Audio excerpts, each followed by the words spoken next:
Hello, Misfits, and welcome. In today's video, I have some things to confess. There are some things that I have done as a Dungeon Master that I am either not so proud of or, just am not always the most vocal about. And I'm here to share those things with you. So we have Confessions of a Dungeon Master today.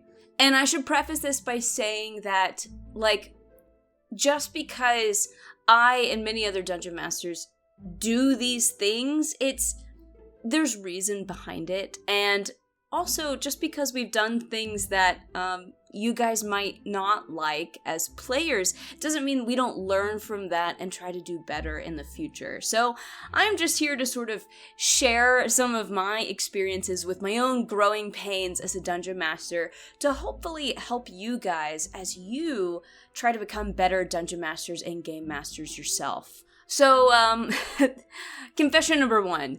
I have totally hiked the prices of items knowing that my players are going to try to haggle the prices down.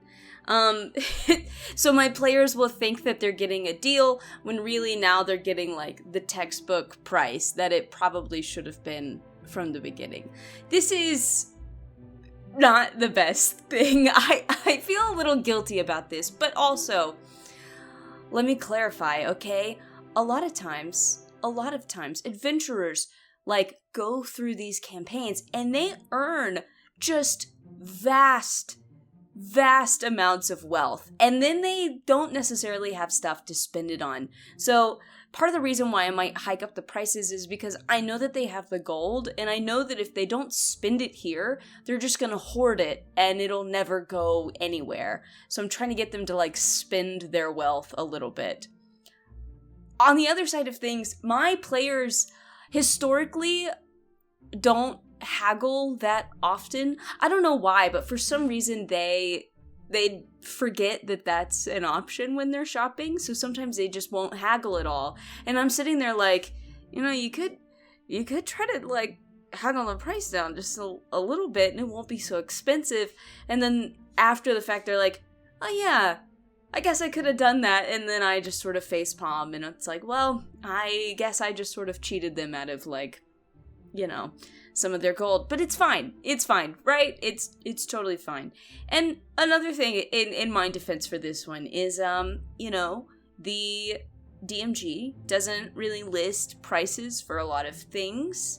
And while you might have a base price for basic gear and equipment that's listed in the player's handbook, it doesn't list prices for +1 or +2 items. So we're all just making it up, right? That's what I tell myself to help sleep at night, is that we're all just making it up. So it doesn't matter. Money's a construct, right? It's fine. It's totally fine. Number 2, this is a big confession. I have fudged dice rolls. This is a big point of contention for a lot of Dungeon Masters and a lot of players. A lot of people, get really divisive about this one. So let's talk about it. Fudging dice rolls. That means that you roll a die, you look at the number on it, and you decide that is not the number that you want, and you say something else instead. Sometimes it also means not even rolling the die and just saying the number that you would have liked to happen. Fudging dice rolls, I think, is most common for newer Dungeon Masters, newer Game Masters. It's most common for those of us that are still learning the ropes, and we're trying to figure out how to play and how to balance the game.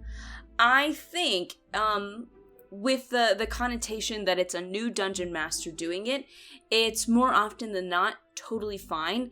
It is a tactic for balancing, you are still trying to figure out what these CR numbers mean, or how much you should ignore them when you're trying to build an encounter, and you just built one that is just too hard.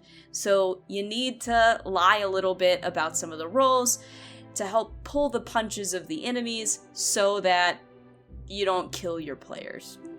This totally happens super often.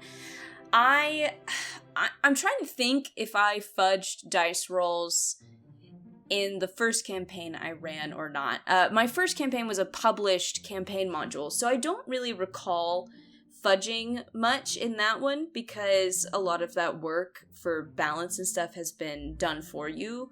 But my first homebrew campaign, I definitely did fudge some dice rolls, and I tried to put like a rule for myself to follow, like I'll only fudge rolls, in dire situations for the first 5 levels, and then after that, hands off, what gets rolled is what gets rolled, and that's just how it is.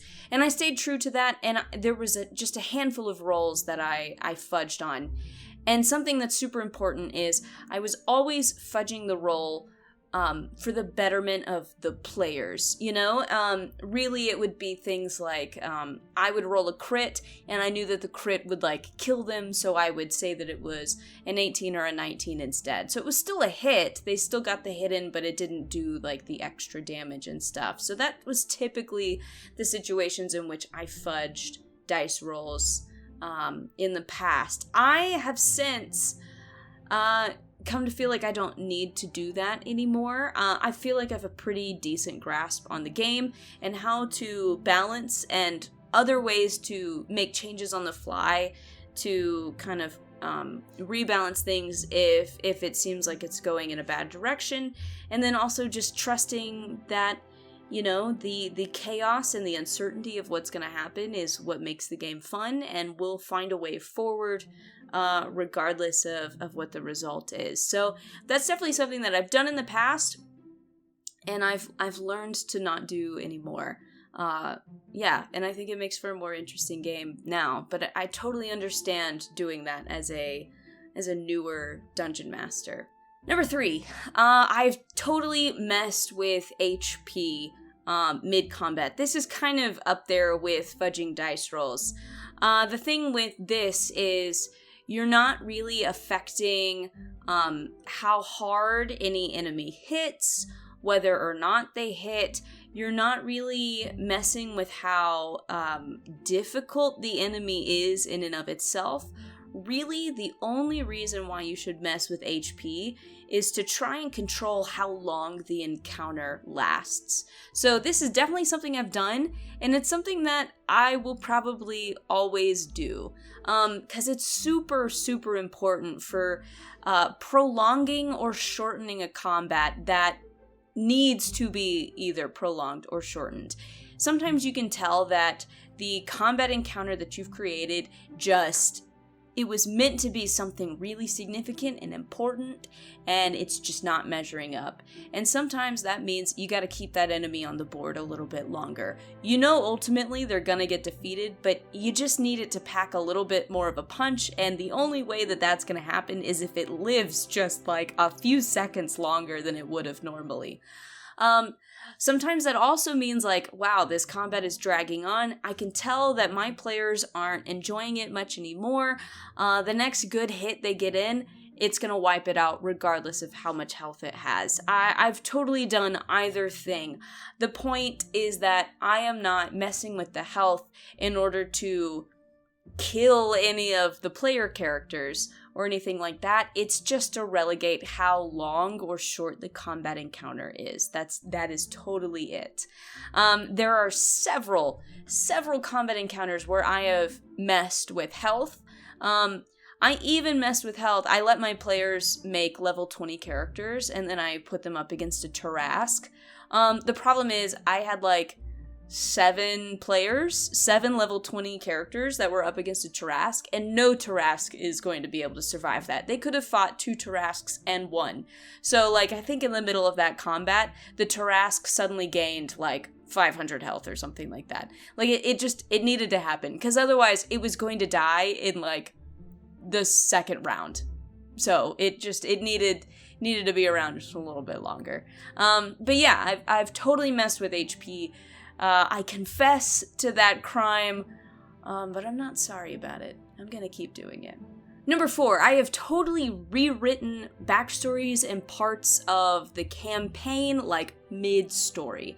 I would think you would be hard-pressed to find a dungeon master that hasn't done this, but literally, I will get all the backstories from all of my players, and all right, I'm going to work these into the campaign, and then we start the campaign, and I definitely haven't found a way to work those in yet, or I'm even not even close to working them in, and like mid-campaign I'll find ways to weave everything in there. That happens all the time. There are things that will happen in a campaign that are throwaway moments that don't mean anything, and then like a year of real time later, I'm like, oh yeah, that thing happened. Maybe I'll turn that into this other thing, and now it's suddenly super important, and now that ties into this earlier part of the campaign, and now everything is like all connected and has this deeper meaning. I do that all the time. And sometimes it's great, and sometimes it's a little like, I feel like I'm getting real close to creating my own, plot holes and stuff, because I can tell that sometimes the players are like, oh my gosh, my mind is blown. I had no idea the whole time this character was this important. And I'm sitting there like, yeah, it's crazy, right? I'm that good. I am that good at storytelling.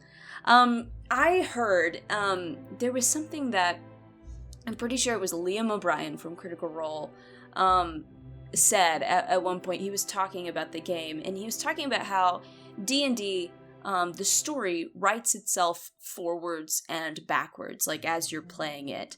And I really took that to heart, because it's true. It's true. There are things that characters will say, that suddenly develop a backstory that didn't exist, and we don't get there until we're like 20 sessions in, and it's like, that's not stuff that I wrote ahead of time. That's stuff that I come up as we're going to create these like extra layers to the story. But yeah, it totally happens. Famously, there is a character in campaign 2. His name is Father Mackenzie. Ironically, he's not named after the person in the Beatles song, but it doesn't matter anymore, because now it seems like he is.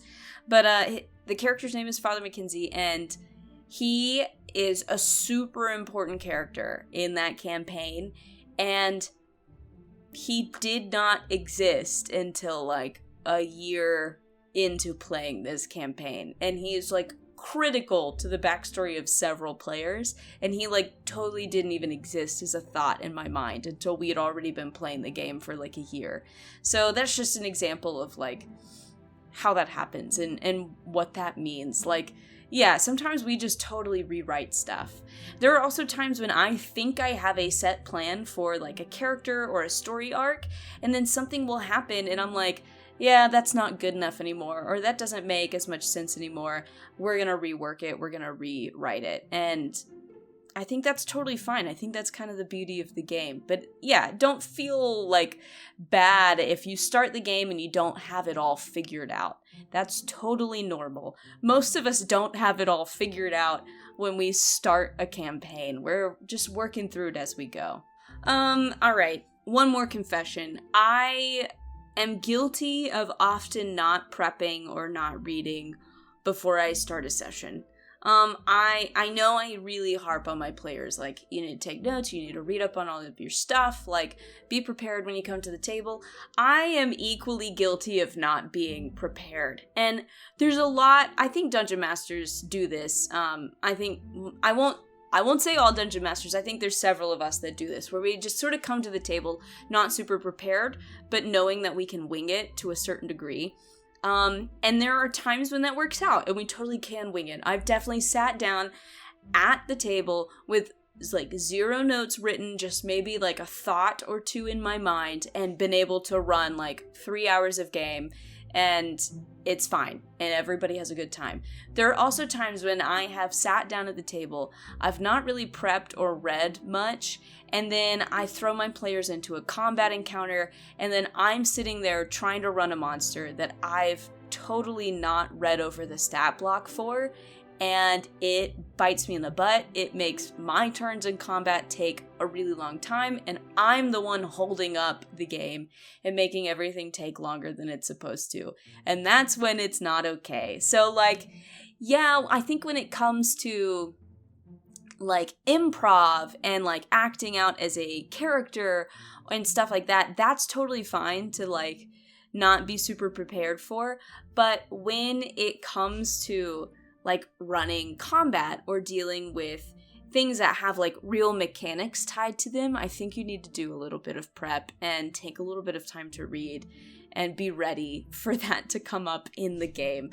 I'm so guilty of that, and I hate it. Every time that happens and I've not read up on the monster and then the combat comes around and it's my turn and I'm like, dang it, I don't know what to do. And then I always miss some like ability or some aspect of that creature, and I'm kicking myself because there's a whole aspect of that creature that I'm missing out on because I didn't read and I wasn't paying attention. And that's not okay. That's not okay. All right, that's 5 confessions. That's 5 things that I've done. Some I'm not proud of. Some I'm gonna keep doing because I'm just the worst. No, yeah, I think it's important to like be honest about some of this stuff. There's a lot of stuff that we do behind the screen that maybe if you're just learning how to run the game and play the game, you wouldn't know. And I think there's stuff that players don't realize that we do or have to do to just try and keep the whole game and story working. There's a lot of stuff that we just kind of make up as we go. But there's also a lot of stuff that like we intentionally choose to do because we know it'll make for a better game. So I think it's important to talk about these things. But yeah, if you enjoyed this video, if you enjoy this channel, feel free to like and subscribe. That stuff really helps me out.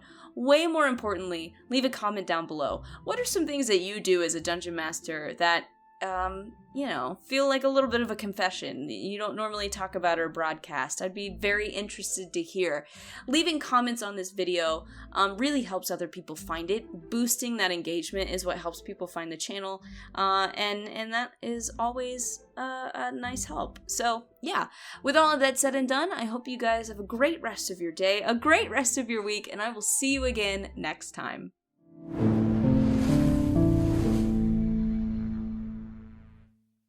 So be on the lookout. I am sort of putting together a new sort of almost like post-show kind of thing. It's going to be called Misfit Management, and my goal is to put that out on the off weeks when I take a break from DMing, so that there is always something that is coming out and people don't like forget that the Misfit campaign exists and they, have something to listen to each week. It's basically just going to be me and a few of the players sitting around and talking about some of the past sessions, asking each other questions or asking each other about decisions their characters made and what their characters were thinking and stuff like that. So just be on the lookout for that. We've recorded bits of it. We always sort of just hang around after the game and discuss, what happened anyway. So now we're just recording that basically. So I'll try to like edit together different discussions for different episodes and make that into one nice little video and put that out on those off weeks. So yeah, hope you enjoy that. Anyway, have a good day.